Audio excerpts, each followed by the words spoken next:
Staffordshire's had a whole crop of flying saucers. Spots in the sky, lights in the sky, strange things.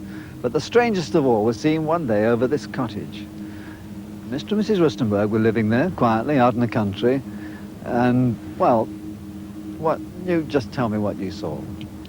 Well, it was one ordinary day.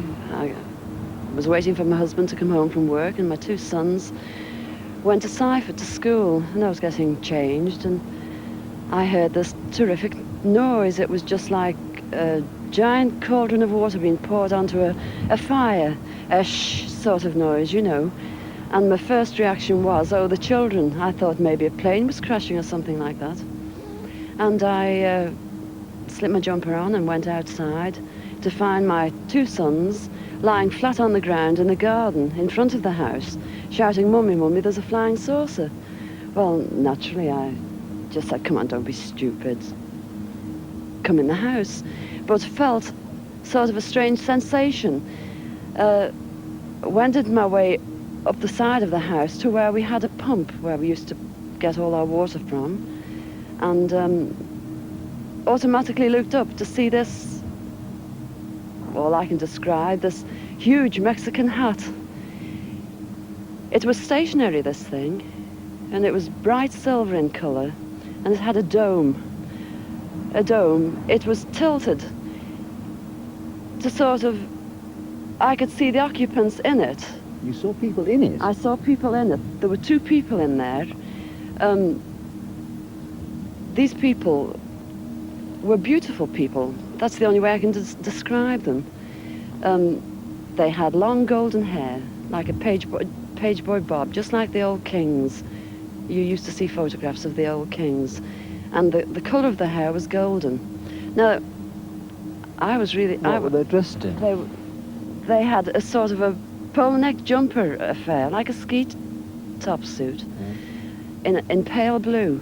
Now, these people weren't sat behind, one behind the other. They were sat together, but this, whatever it was tilted so that I could see them and they could see me. Were you looking at them through windows, through portholes? Or no, not portholes. It was just sort of like a cockpit, I suppose, that had this perspex or glass or whatever it was. They could see me anyway, and I could see them.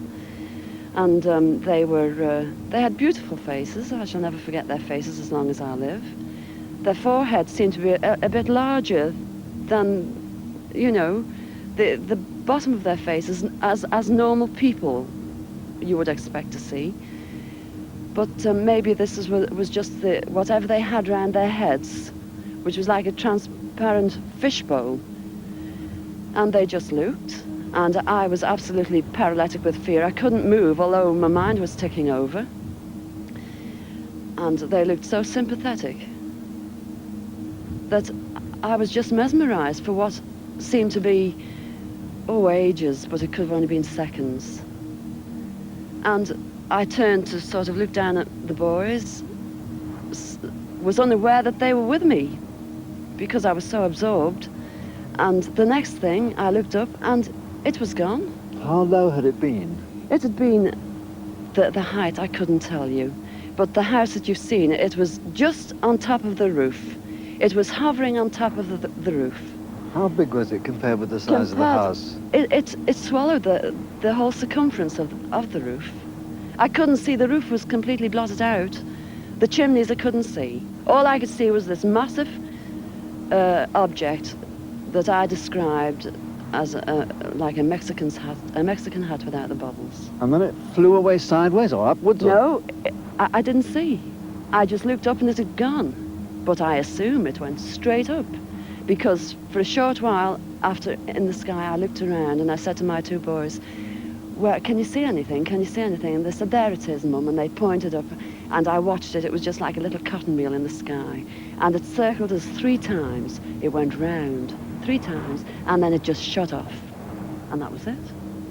When I started to analyze myself afterwards, I feared that I might have had an hallucination, but then I knew I hadn't had, because my sons were so sure about what they'd seen and what I'd seen.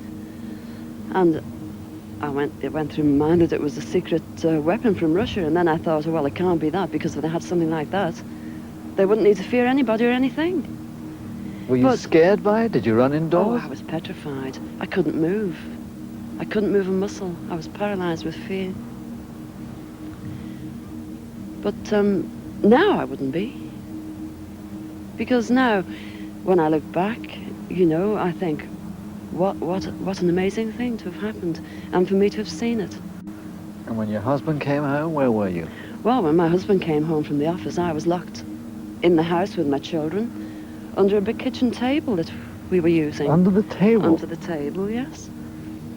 It's funny now when I look back, you know, it sounds absolutely ridiculous, but this is the truth. This happened. And that's it. We were ridiculed. It was very embarrassing at the time, and people, they possibly thought, oh, she's a nutter. But, you know, who cares? This is something that's happened to me, and I'm a practically minded person, and that's it.